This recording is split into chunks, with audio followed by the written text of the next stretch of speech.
Don't you run away.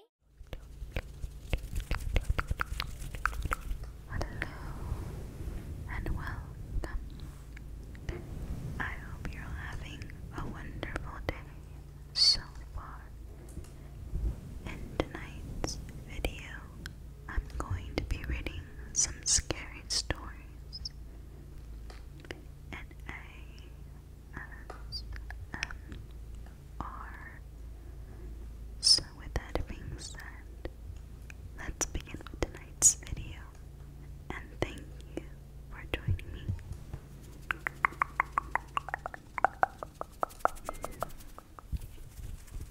Our first story is called I Hate It When My Brother Charlie Has to Go Away. I hate it when my brother Charlie has to go away. My parents constantly try to explain to me how sick he is, that I'm lucky for having a brain where all the chemicals flow properly to their destinations like undammed rivers. When I complain about how bored I am without a little brother to play with, they try to make me feel bad by pointing out that his boredom likely far surpasses mine. Considering it's confined to a dark room in an institution, I always beg for them to give me one last chance. Of course, they did at first. Charlie has been back home several times, each a shorter duration than the last. Every time, without avail, it all starts again. The neighborhood cats with gouged out eyes showing up in his toy chest. My dad's razors found dropped on the baby's slide in the park across the street. My mom's vitamins replaced by bits of dishwasher tablets. My parents are hesitant now, using last chances sparingly. They say his disorder makes him charming, makes it easy for him to fake his normal, and to trick the doctors who care for him into thinking he is ready for rehabilitation. That I will just have to put with my boredom if it means staying safe from him. I hate it when Charlie has to go away.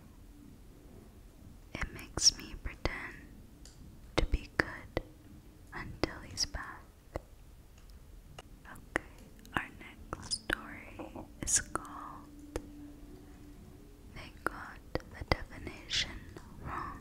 It has been said that the definition of insanity is doing the same thing over and over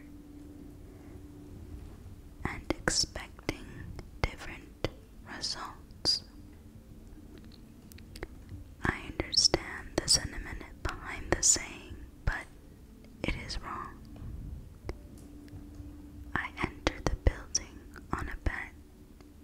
I was strapped for cash and didn't bite into the old legends of the hotel to begin with.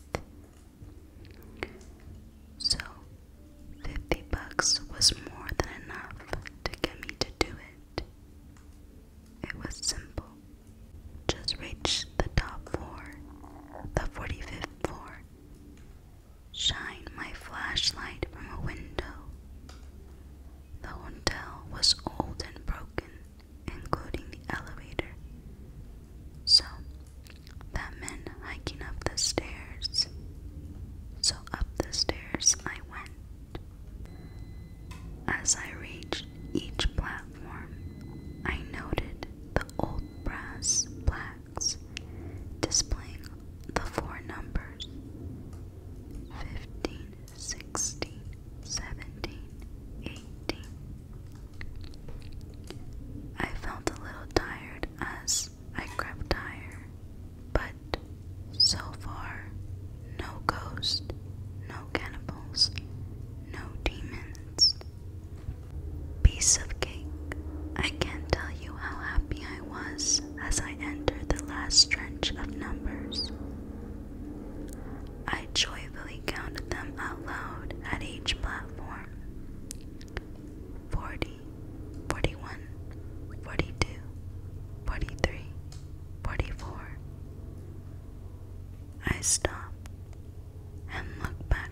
stairs.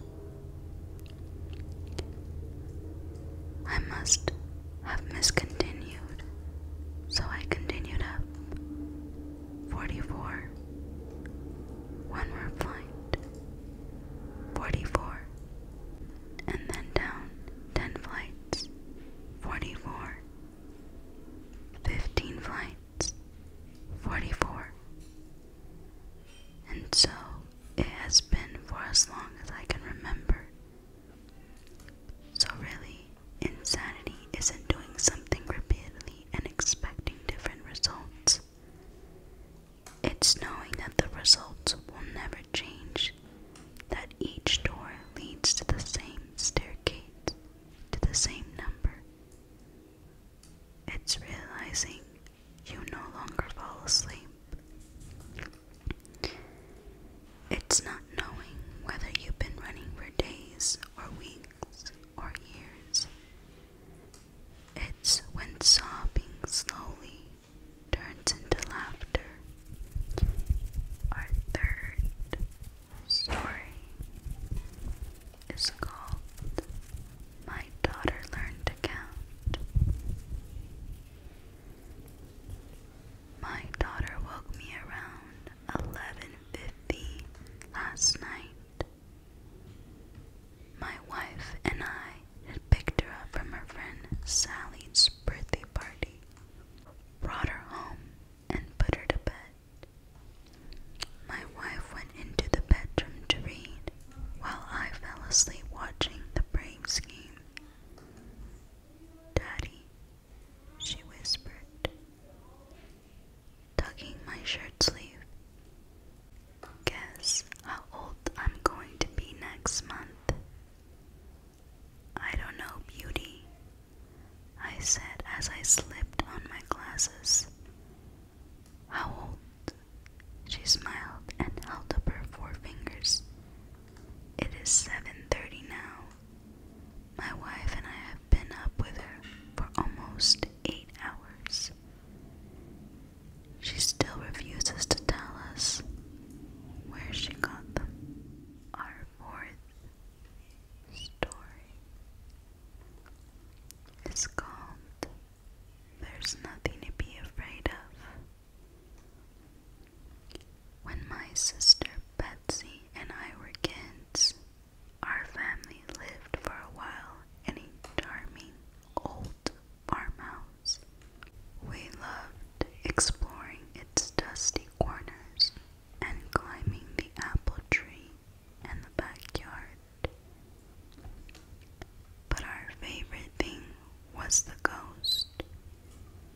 We called her Mother because she seemed so kind and nurturing.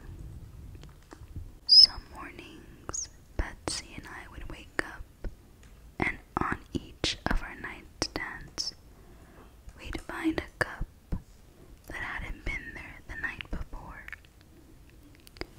Mother hadn't left him there, worried that we'd get thirsty during the night. She just wanted to take care of us.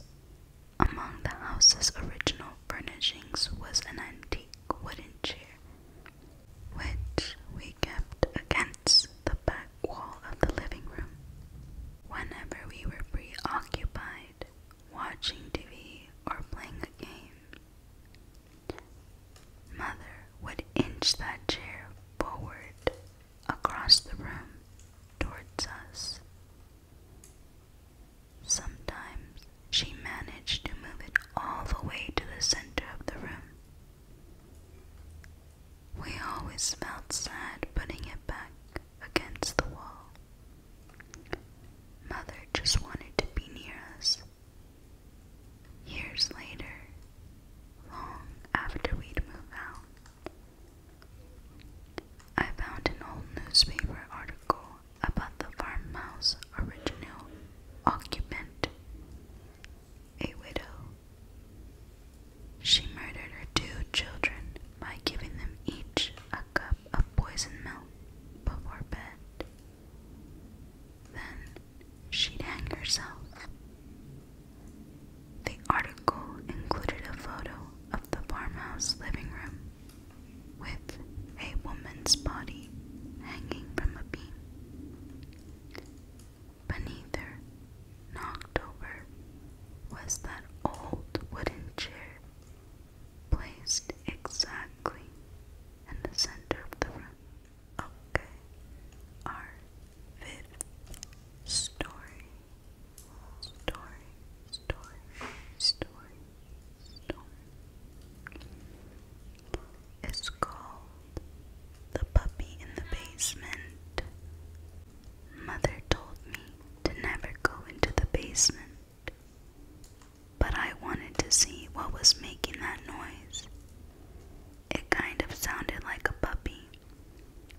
stores today.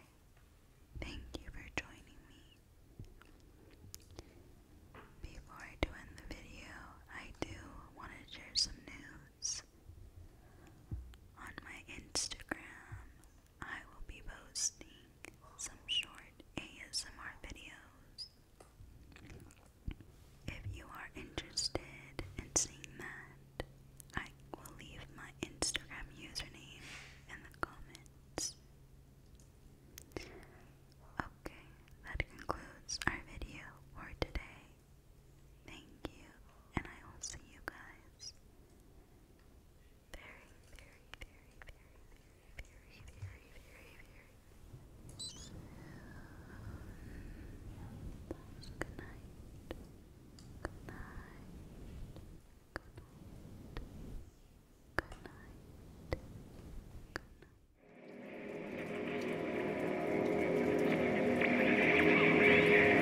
Good night.